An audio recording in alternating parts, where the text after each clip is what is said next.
the Civil War was near when quite accidentally our hero who sneezed abruptly ceased retreat and reversed into victory. His medal of honor pleased and thrilled his proud little family group. Welcome to another session of Neighborhood Training. This week we're going to be continuing on working through the Pinecrest Beach area of East Falmouth. Last time we worked on the Sandpoint Shores area, and this week we're going to work on the eastern side of Jenkins Pond. The area is most accessed by from Sandwich Road over to here, and as you can see, as I'm sure many of us are aware of, we mentioned last week, the quickest access for headquarters to get into this Sandpoint Shores area is through Sandpoint Shores and Crooked Meadow out back here, and 25 has to go around to the back side of the pond, which can take quite a bit of time. This front section of Pinecrest, Station 5 should be able to get there pretty quickly, shooting right into Sandwich Road, either come from John Parker or Brickhill to Sandwich, and cutting through them.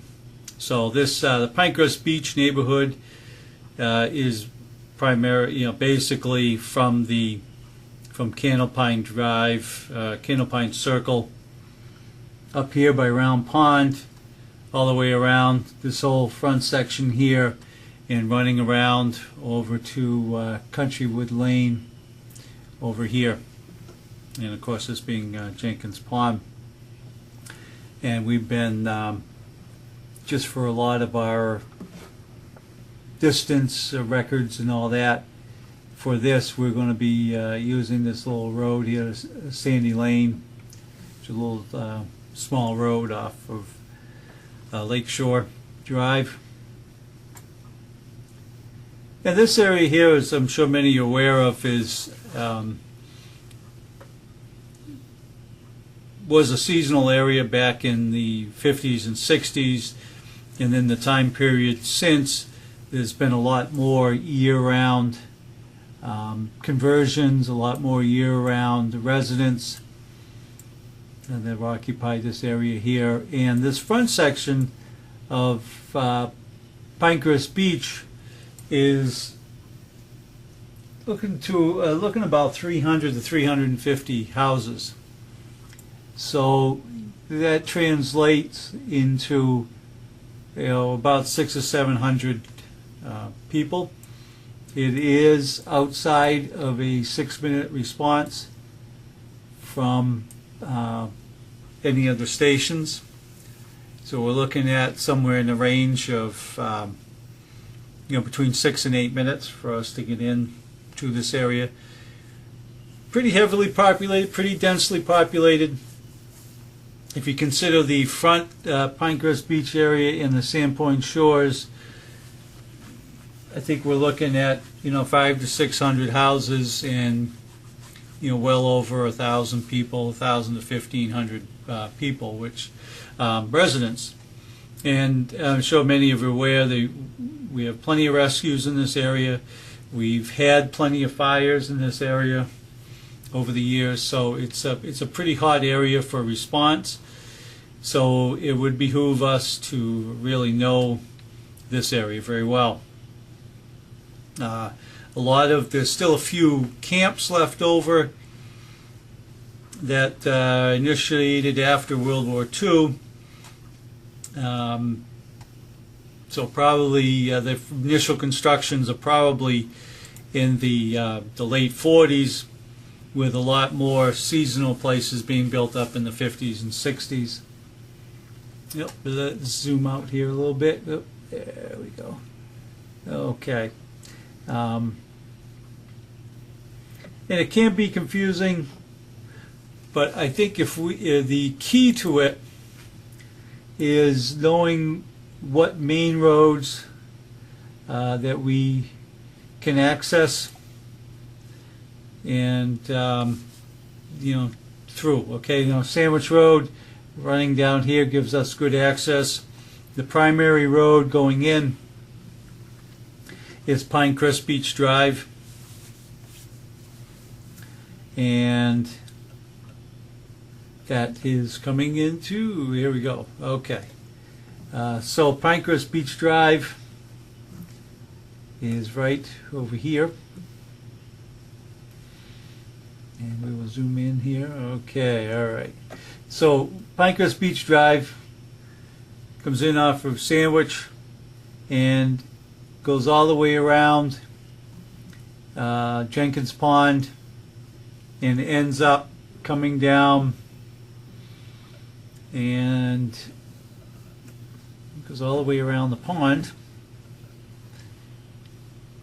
and ends up meeting up, if I can line this right up here, okay, good, ends up meeting up with Deepwood right here. And the other major road that's going around is Lakeshore Drive. Now, let's see if I can zoom in and actually get these roads to come up on the map here. It'd be a lot helpful. Okay, there we go. Okay. All right, that's a lot better. Here we go. Okay. So Lakeshore Drive runs around over this section in here, and this gets a little confusing. As we mentioned before, here's Owl's Nest in Lakeshore. This is an area here that's blocked off. So once you get into this area here from Deepwood on over to Owl's Nest, it's a dead end and no access through here. There is a chained area here, so I suppose we could get access through there. But that's where we're showing that. And Pinecrest Beach, and this is Lakeshore Drive, but sometimes you go Lakeshore Drive South. So Sandwich Road, we can access through Deepwood. And Deepwood Drive gives us onto Pinecrest Beach and onto Lakeshore Drive. Now, we did have a fire here a few years back, somewhere in this area here. And as you can see, the houses are very close together. They're probably not even a quarter-acre lots. I would say they're probably a tenth of an acre sometimes lots. So we have Greenwood, Deepwood, and then we have this section in here, the Tamarack development, which gives us Cold Spring Drive and Clearwater Drive. And that swings around. Now this here, we're going to cover this area, this Pinecone Lane. We're going to cover that when we work on Sandwich Road, this Corinne Drive and Pinecone. And then we have White Pine Lane. Now often you'd think here White Pine would be a good access point, and in some instances it could. However, it's paved down to this around where this hydrant is, and then from here on it's a dirt section, and it does drop down from both ends of it into the middle. So if we're looking at snow conditions or anything, it may be a little tough to get up on either side of the hill. Lakeshore Drive, and then we have Round Pond is a cut through from Lakeshore to Pinecrest Beach, and then Round Pond goes around over here.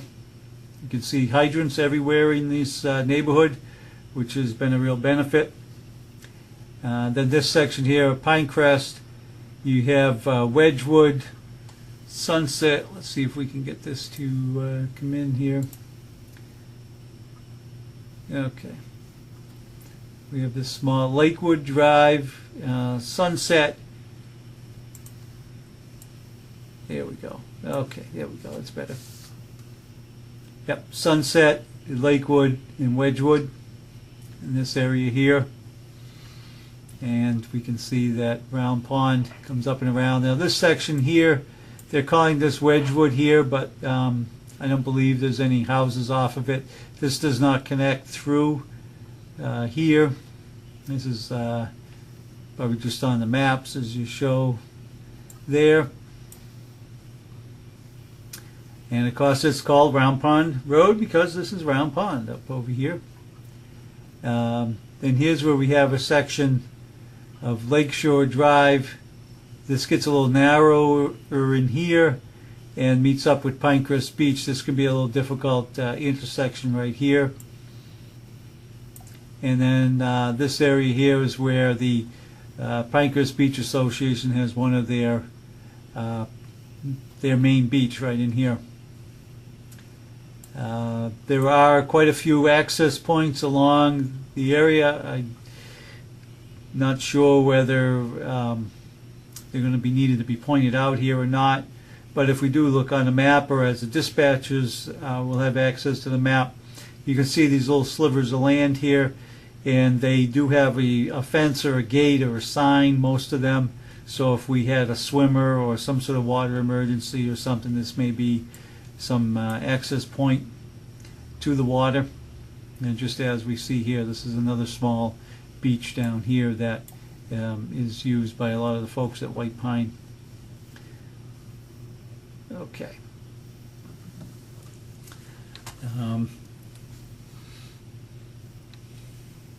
There we go. We'll swing over to another map here. Basically going to show us the same thing, except this is going to show us our water network.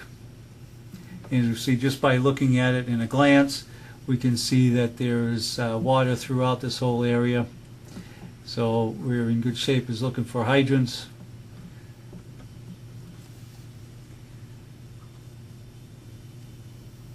Just going to zoom in quickly just to the other thing that is that we have to be aware of too. There's a lot of small camps, and there's a lot of houses that have been remodeled, and some of houses as well have been tear downs.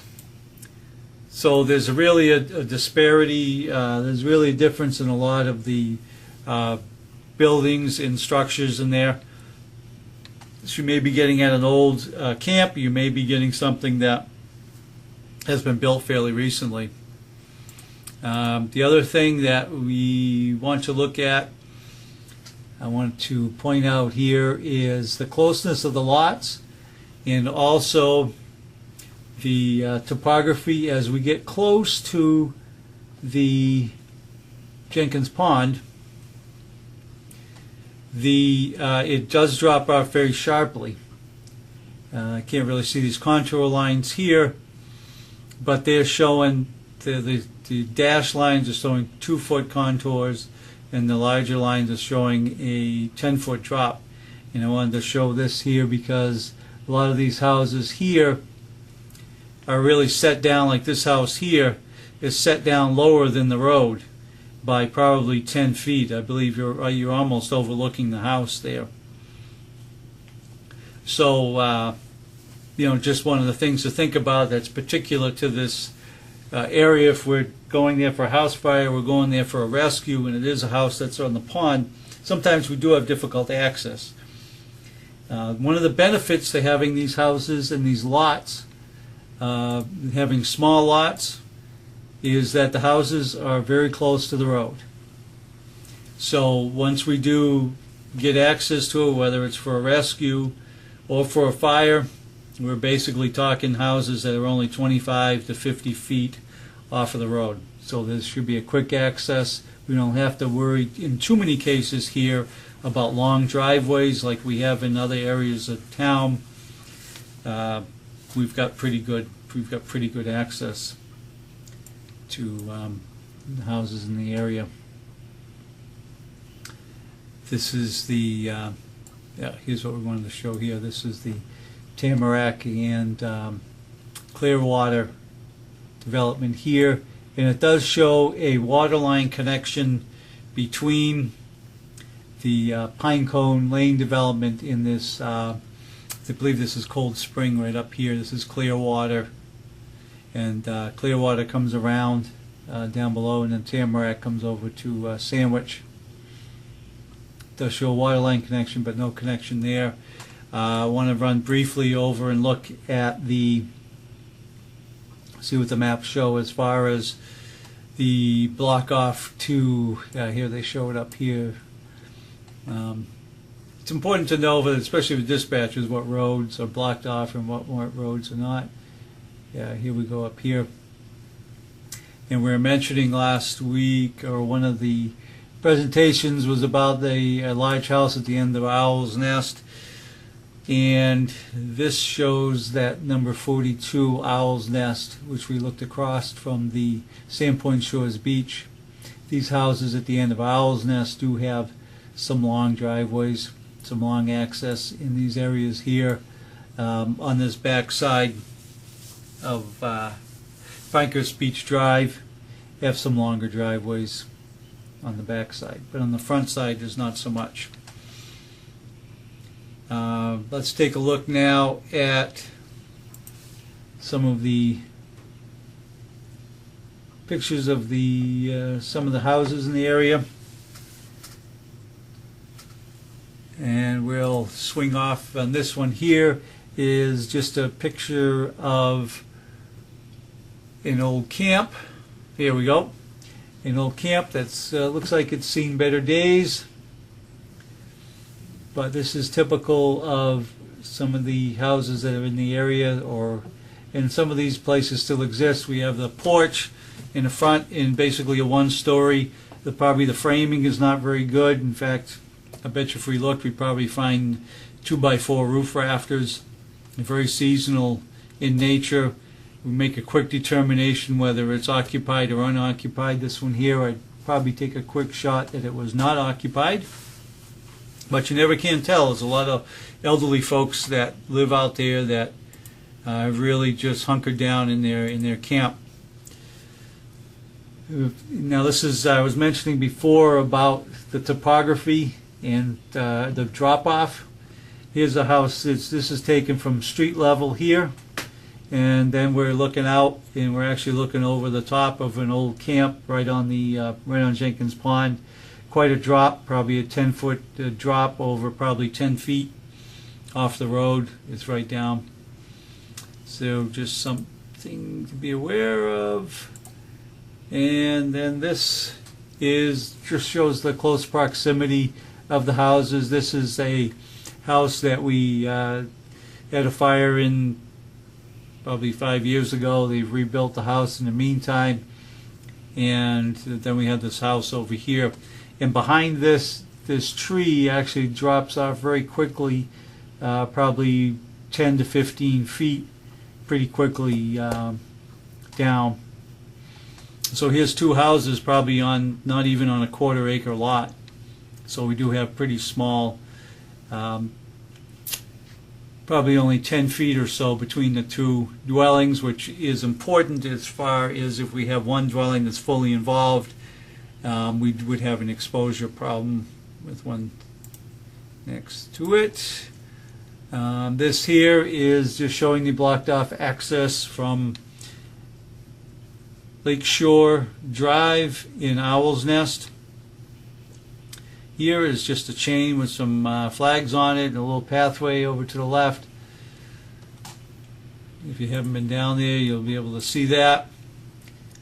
And this house here is on the corner of Round Pond and Pinecrest Beach Drive. And I wanted to point it out because it looked like an abandoned house. It looks like it's been vandalized.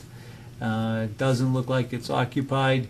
You see these solar panels on the roof have been broken. There's a lot of graffiti on the side of the house, and it does look abandoned. A lot of graffiti over there. So I would sense that it's not occupied. However, in this day and age, we could have vagrants in the house. This still looks structurally sound. It just looks like it's been vandalized. So something to take a quick look at. And then we have this house here, which looks boarded up as well. I'm not sure whether it's boarded up because of being a seasonal nature, but it looked boarded up as well. And of course a little different design. I don't know if we'd call it a chalet or a gambrel, but it's a pretty well boarded up in the front and the side. Doesn't look like really anybody's been around. Just a good thing to notice when we're looking around the neighborhoods as we're driving by. You get familiar with them, you get familiar with what structures are there and what their condition is. And so once again, Pinecrest Beach neighborhood, we're talking about 300 to 350 single-family dwellings on the this front side of Jenkins Pond. Wood frame. I did not see any other types of construction beyond wood frame. 600 to 700 residents, many of them seasonal. The main access roads into here are Pinecrest Beach Drive off Sandwich. Lakeshore Drive goes around. Sometimes it's called Lakeshore Drive North and Lakeshore Drive South. And there is Lakeshore Drive North, which we covered in the Sandpoint Shores neighborhood presentation. And then Deepwood Drive also gets us to the backside of Pinecrest Beach Drive and a lot of these things. So as the dispatchers and as our own responders looking at a map, we need to find out which is going to be the quickest access. Then we just run around Pond Road, Wedgewood, Lakewood. This is all, these roads there are in that front section as you come in off Pinecrest Beach, off of Sandwich, Wedgewood, Lakewood, Sunset Drive. Run those three roads just across from the Carlton Circle. And White Pine Lane is a cut through. And then Corinne Drive, Pinecone Lane. I wanted to cover those because even though they're out on Sandwich Road, I don't believe they're part of the Pinecrest Beach neighborhood, but they are nearby in that area. There are Tamarack, Clearwater, and then I think it's Cold Spring is the Cold Springs, the little cul-de-sac in that neighborhood. And then Sandy Lane, probably 4 or 5 houses, a short road off of Pinecrest Beach, no, off of Lakeshore.